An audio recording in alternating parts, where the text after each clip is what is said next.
Welcome to Nifty 50 Photographers. Today I've set myself a challenge. Can I take a beautiful landscape photo outside the golden hour? I mean in the middle of the day. You see, conventional wisdom tells us that we have to take landscape photos in the golden hour. There's that lovely soft light and golden glow. Outside that time, well, the light becomes too harsh. You have unflattering shadows, you have bright contrasts, extreme highlights, and it's just not good for photography. But what if I told you, you don't have to get up at silly o'clock, you don't have to stay up half the night to get that beautiful landscape photo.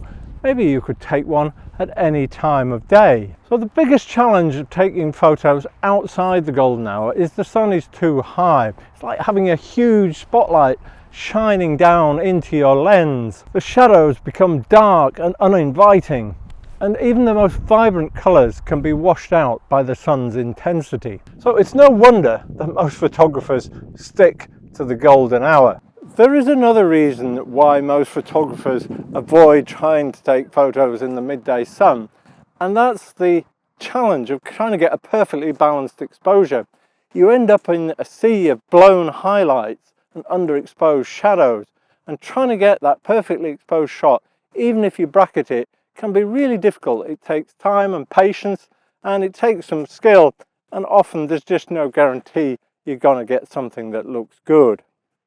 And yet, despite these challenges, I believe it is possible with some special techniques to create a work of art, to create a beautiful photograph, even in those harsh lighting conditions. So you see, the secret is to embrace that harsh light, to use it to its advantage.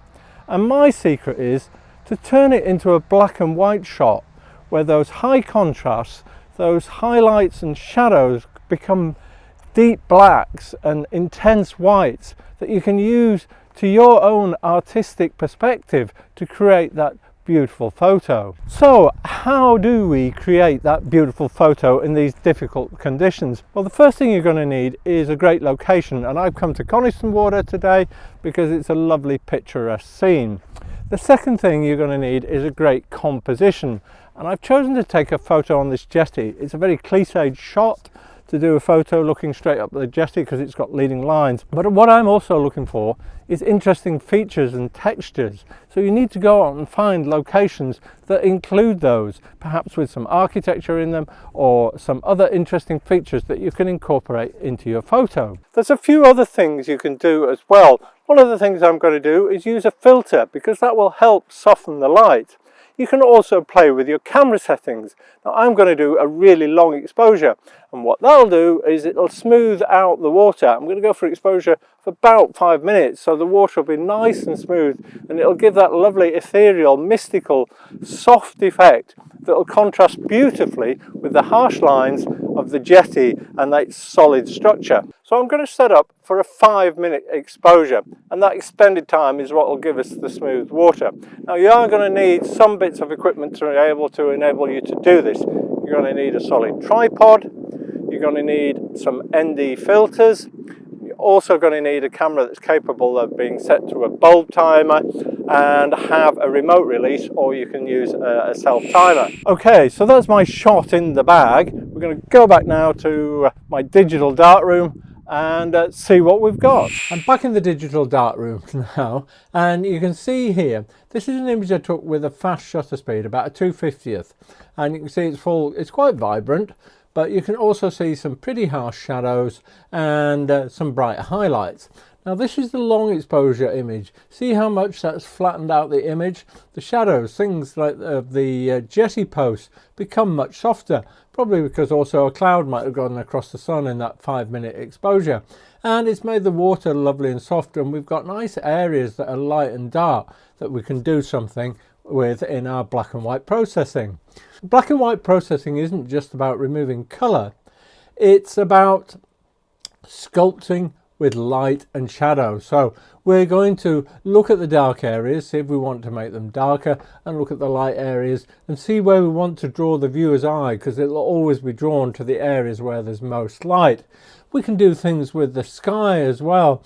Now the clouds have obviously moved and there's some dark and light areas there, so we can create some really interesting tonal contrast in the sky and completely change it from what it looks like now. And what we're going to do is create our own interpretation of the scene, our own visual artistic impression, what we were feeling, what emotions we want to express at the time. And there we have it, my fine art black and white masterpiece of this jetty landscape shot. So what have I learned from this exercise?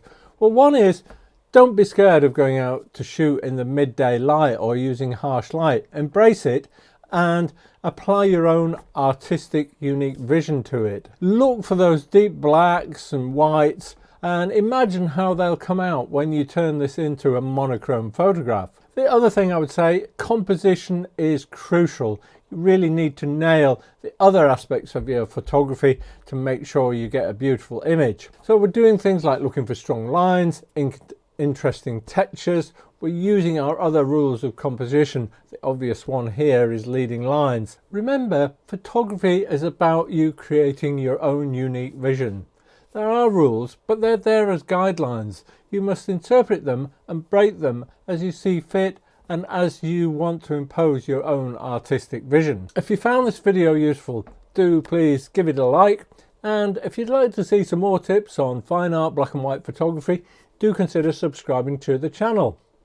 In the meantime, continue to push your boundaries and create beautiful images. And if you've had much experience of photographing in harsh light, I'd love to hear about it. Why not share your experiences in the comments or post your own photos in the community tab or on our Facebook page. I look forward to seeing them, and I look forward to seeing you in the next video.